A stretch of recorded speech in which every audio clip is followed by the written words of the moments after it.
Hi, my name is Kaonou. I was born a Yang, but I married Irish person, and so now my name is Kaonou Flood. What inspired me to tell my story is that I want to inspire somebody else with my story of being in an interracial marriage. I was born one of the 9 children from my mom and dad, and I'm the oldest. There's 5 brothers and 4 sisters in my family.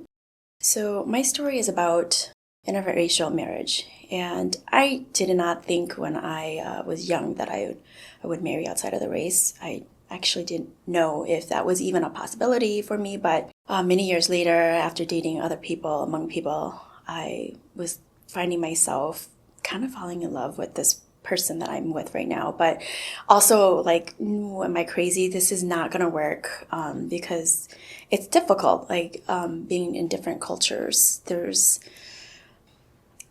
obstacles that are not always easy when you're looking at it, and it just seems simpler. And that's why I like really chose to date Hmong people. And then I realized that as I was dating these Hmong people and other people, other races, I found out that I was kind of comparing these guys back to my husband, my current husband. So I was like, oh, maybe I am in love with him, and maybe, race isn't a thing. And I had to do some really soul searching, like where and what do I stand for and what do I want in my life, in my marriage. I watched my parents and their marriage, and I was just remembering thinking, well, I don't want that. I don't want fighting. I don't want arguing. My parents always raised me as a Christian, but then there were a different denomination, and I remember that was a huge fight with them that I also did not want in my marriage.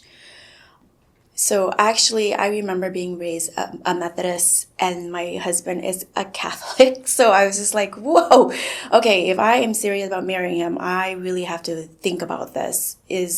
Do they align with my values? Do they align with what I stand for? And when I started looking at Catholicism, because I also did go to private Catholic school, that I started noticing that Catholicism actually mirrors a lot of Hmong values a lot more than any other religion, because they're very upfront with, making the right choice, saving yourself for marriage. And those are the things that my parents always preached to me, was like, don't shame our family, don't bring shame upon you, all that stuff. And you are my oldest, you have to do. So I had all these responsibility. And so actually changing from being a Methodist to being a Catholic wasn't very hard, because it already aligned with the Hmong values. And then seeing that I wanted to marry this person, I was just like, okay, this makes sense.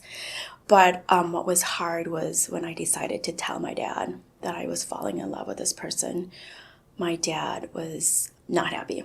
Not happy. I remember the day I was having this discussion with him. I had inklings that my dad didn't want me to marry outside the race, but I needed to know. I guess I'm that type of person that I need to know. I need to hear you say the words to me.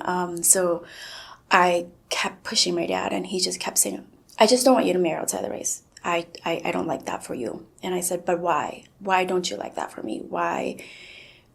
What's wrong with this person? And he had a whole slew of things. One, because he was older than I was. Two, he doesn't understand their culture. And then I think there was another one, but I was just like, but Dad, all those things you're listening to me are things that you already said to me in the past that didn't matter. Because when my dad's brother married somebody who was much younger, he was like, you have to marry somebody who's older, because then they understand. They have the patience to deal with you. And sometimes you're very hot-headed, and you need somebody who can deal with all of that. So I was like, yeah, but you said all those things about your brother, and here I am. I'm at this crossroad, and I've talked to other Hmong guys, and it's not working out.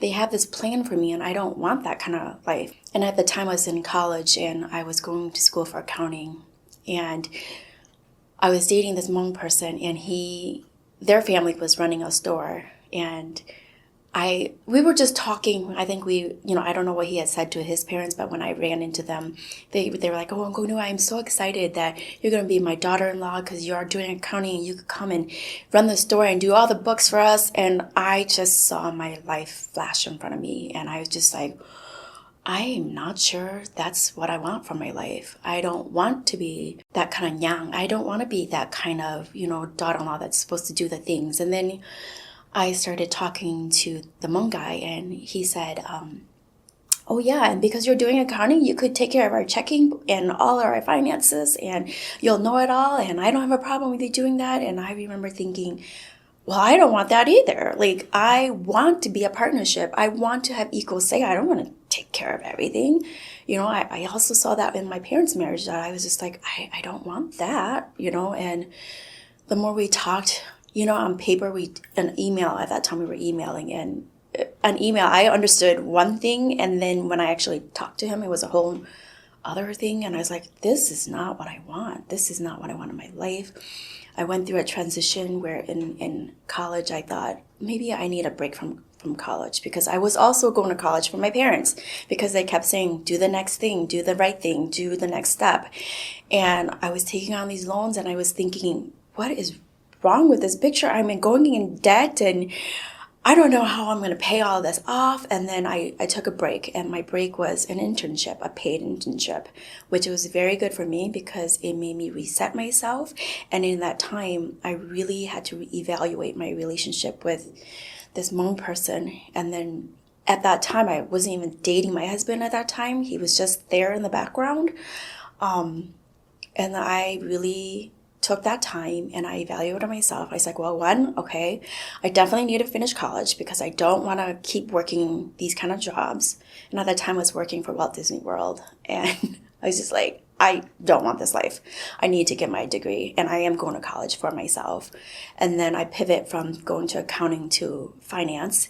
And then I also, at that time, decided that I'm not going to date this other Mika person that I was with, and not date this Hmong guy that I was with. And really, because I was evaluating everybody off of my current husband, I was like, no, he is really the one. And I prayed a lot about it. I asked the Lord to show me, to give me the wisdom, because maybe my answers were all there. I just didn't want to see it. And so when I came back from college, I decided that I was going to switch to come closer and live closer to see where my relationship was with this person that I was with. And I'm glad I did, because I got to be closer to him. And I remember going to him and saying to him, I know we were friends, but here we are. I am not dating anybody else. I eliminate all these other people in my life. And I think you are my person. I think I'm falling in love with you. Right?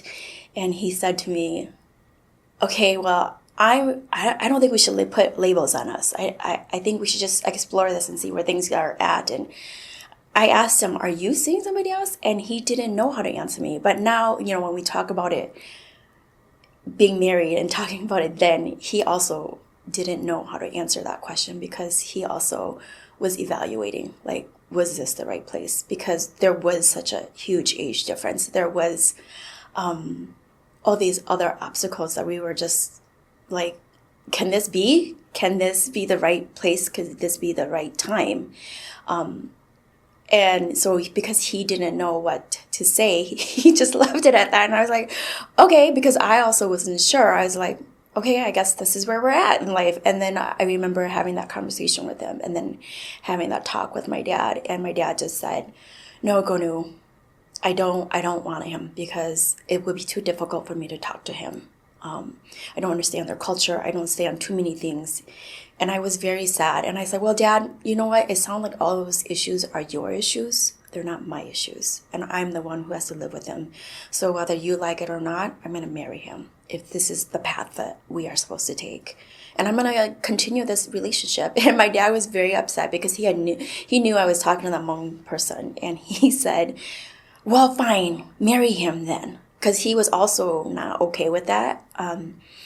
Because I guess I didn't realize this, but we were close through marriage. We were close related through marriage. And my dad was just like, oh, okay, Good you son it's okay. Kumale, I don't know. The Hmong word was kumale go something, go blind or something like that. And I didn't understand that. And I was like, what? I do not understand that. I don't even care about that. It doesn't even matter because I don't want to be with him anyway. So my dad was very upset about that. But I continue and pursue our relationship with my husband. And I'm so glad I did, because aside from our culture being different, there's so many things that our relationship is, we have the same values. We have the same outlook on life. There are things that, religiously, I'm glad I switched over because it's more structure for me. What I don't love about our Hmong culture is that for girls, you just have to read in between the lines. You don't know you cross the line until you already crossed the line and then you're getting yelled for it. I did not enjoy that as a teenager growing up, trying to figure all that out. So with my relationship with my husband now, it's all out there. And he's open enough that when he doesn't understand, he will ask a question. It gets frustrating sometimes because he doesn't understand. And I'm finding myself explaining even the simplest things to him.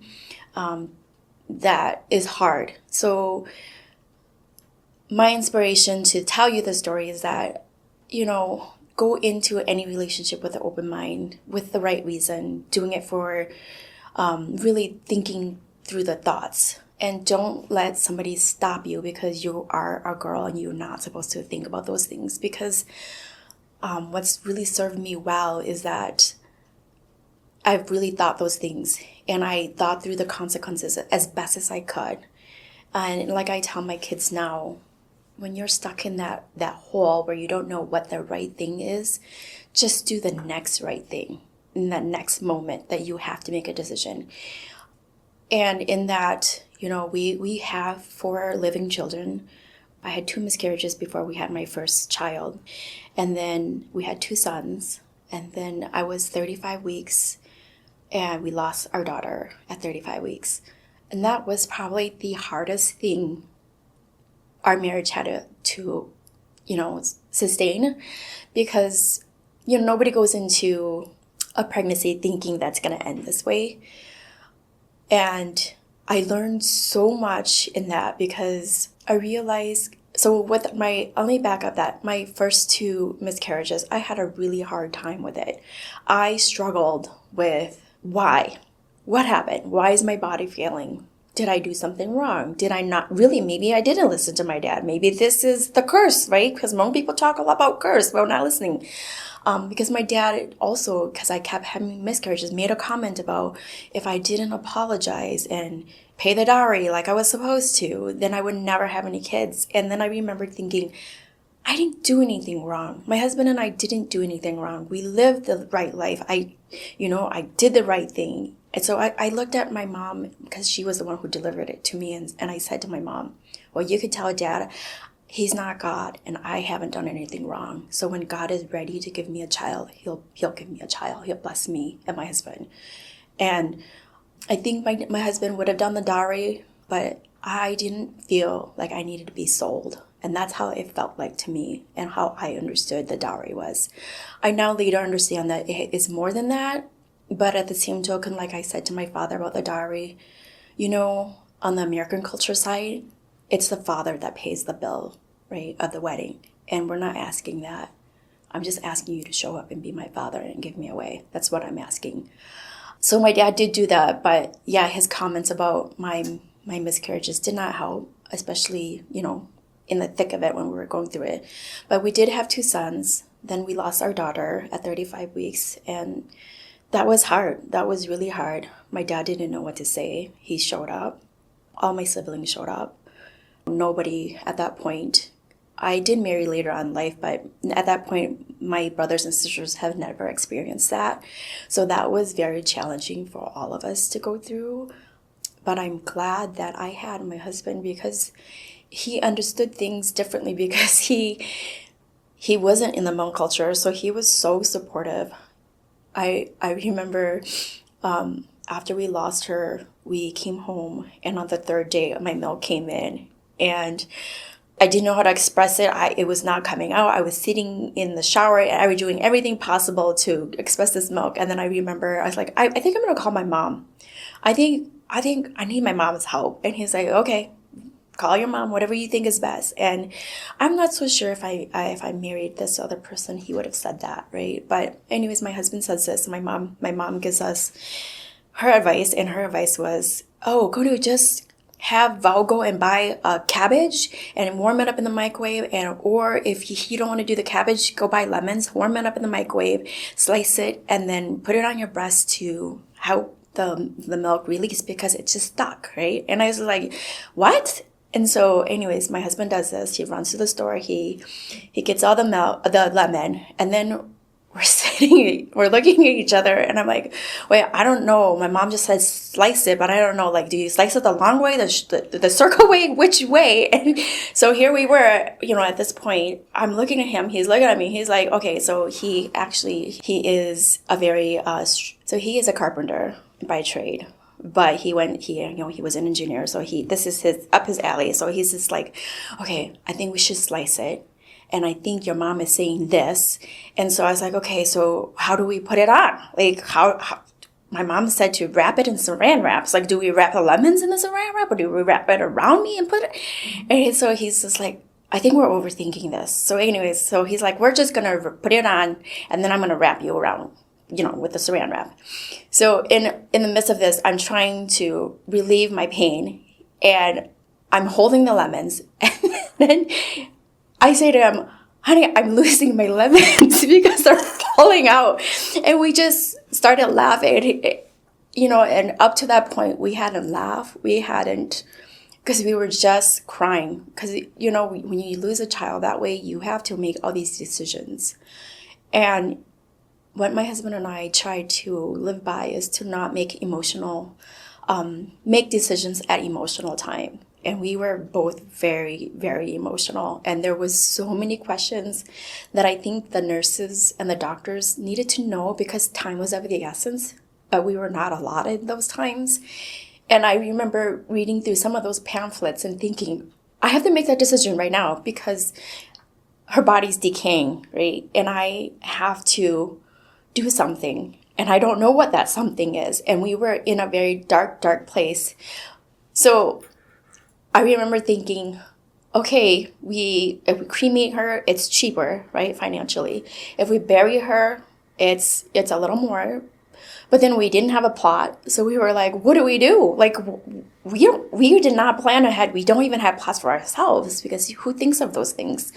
But I don't know if you can say this as thankfully, but my brother-in-law, so his brother, it actually was his younger brother, also went through the same thing. And we called them, and he came immediately that day, and he talked us through it. And I didn't know this, but he was like, did you know that you can bury a child with an adult in the same plot? And we were like, oh, okay. Well, then we were like, then one of his older brother passed away in 97, and he didn't have any children. So my husband Joe said, hey, maybe we call my sister-in-law and see if that's okay with her. And before we could even get the words out, she said, yes, whatever you two need, yes. And so we were able to bury our daughter with her Uncle Dan. And that was like another blessing that we didn't know was coming, because then again, we were there and we hadn't made a decision yet, but I said maybe we should still cremate her because it is a little cheaper. But my brothers showed up and they had asked me the same thing, like, what did you guys decide? And I told them that, and they said they showed up the next day and they just gave us the money, the exact dollar amount for the burial, for like to bury her with her Uncle Dan. And I was just like, oh, I think my brother has spoken, because this is what they want, right? And again, Joe and I were in a place of we don't know what to do or how to proceed. And all these people that loved us showed up and helped us through that very difficult time. But as I go through these things, I realized my husband was having a harder time than I was. And I started thinking, why is he having such a hard time? And why am I not crying? Because I was not crying like how he was crying. And then I realized that because I had the 2 miscarriages and I struggled through those and I prayed about those, that he was not a father until he held our child. And so I couldn't fault him for that. And I expressed that to him. I was like, for the longest time, I couldn't understand, was it me? Was it a culture thing that you were not going through this? But it had nothing to do with either of those. It was because I was a mother right away, because my body changed, your body changed. You didn't know any better, So I prayed about it. And even after I had my first child, I still was very, very sad about it until one day I realized why I was so sad about my miscarriages. And it was that I was wondering, because I'm a Christian, I was wondering if my children were in heaven. Because as a Catholic, you're taught that you don't get to go to heaven unless you're baptized and you accept Christ. So then my question, and then because I was in my emotional state, I didn't know how to put those emotion into words until many years later. And I realized that was my question. That was my sadness. And that's where it lied, right? I may not ever get the answers to why I didn't carry those pregnancies to term. And in this lifetime, I will never understand that. But I realized that ultimately was my question. And I, by chance, went to a movie and I got my answer that all babies go to heaven, and someday I will meet them there. And so when I had my stillbirth with my daughter, I had already went through all of those, that when I saw my husband's anguish, I knew and I recognized, and I was able to give him the space to process his grief. And I think even to this day, he still has a little harder time than I do, because anytime anybody's lost a child early, he makes a comment like, well, at least they had time with them, and that is just a comment because he didn't get to have time. For me, I had a lot of time with her. And this, again, I did not understand it, but I was on bed rest for 10 weeks with her before I lost her. And I realized then that was my only time I was going to ever get with her. And he never got that, because I laid in bed with her. I did all the things and I felt her movement. And I realized that I have to give him his space, and he needs to say those things until he's okay with it. Because he didn't get the 10 weeks that I had with our daughter. And because of that, also, I think that I don't know if I was married to a Hmong person, if I couldn't carry, if I had to be home for 10 weeks, I don't know in our culture if it would be acceptable. And I was on bed rest with her for 10 weeks. And then again, for my second daughter, I was also on bed rest again. And we had people come in to take care of our kids because my husband was still working. And, his point of view was always, this is where we're at with life, and we're going to get through it. And whatever we need to do to get through it, this is how we get through it, because I love you and you are doing the best you can do. And I don't know if it is a cultural thing or if it's just a different way of looking at life. There are things that sometimes it is a struggle that he just doesn't understand, but he's open in mind enough to be like, okay, I don't understand. For example, like my aunt, I was at a funeral. And my aunt, she had 5 children. And those 5 children, she left with my uncle. And he could not understand for the life of me why she wouldn't take her children with her. And I, again, had to explain to him that this is the Hmong culture. This is what they do. You are not, as a woman, do not get to take your children. You have to leave them. I don't understand it. I don't agree with it. She did go on to have other kids when she remarried, but I'm here to support my aunt, and I know her husband passed away, and I know you don't agree with it, and you can't go to it, but also as Christian, this is the right thing to do. And, I had to tell him, maybe you have to reframe it.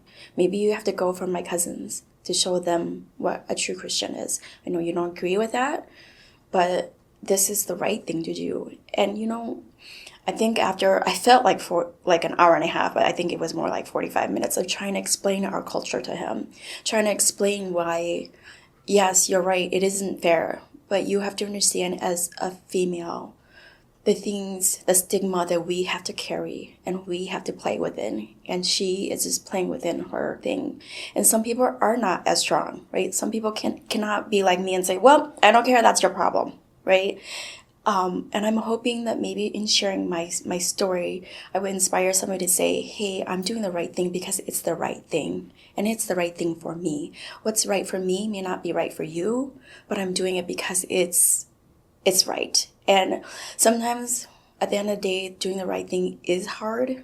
Sometimes doing the right thing is lonely. Sometimes doing the right thing, you have to walk by yourself.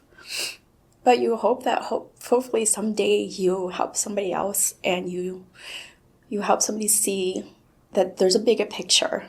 And what that bigger picture is that's right for you, you just gotta keep walking it. So that is my story for being married in a interracial marriage.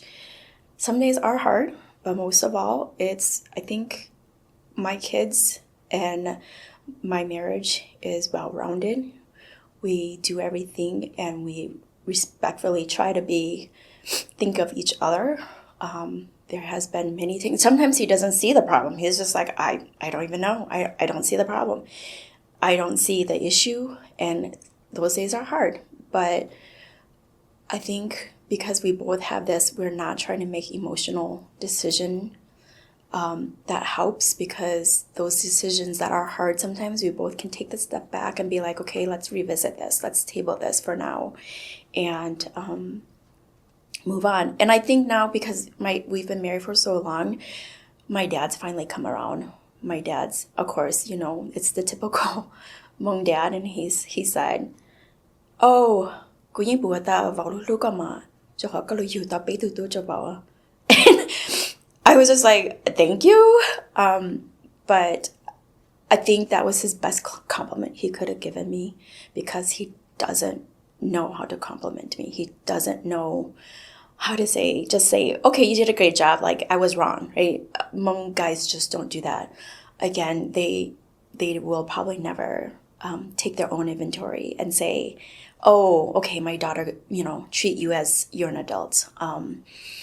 I won't speak about my dad and my mom's marriage, but any more than what I already said. But, sometimes when you look at their character and what you want to represent in your own life, I just say, you know what, Dad, I don't agree with some of the decisions you made in your life and how you raised me, but I know you did your best, and I'm going to just leave it at that and respect you for that. So yeah, my dad has changed a little bit. I wouldn't say a ton, but he's come around.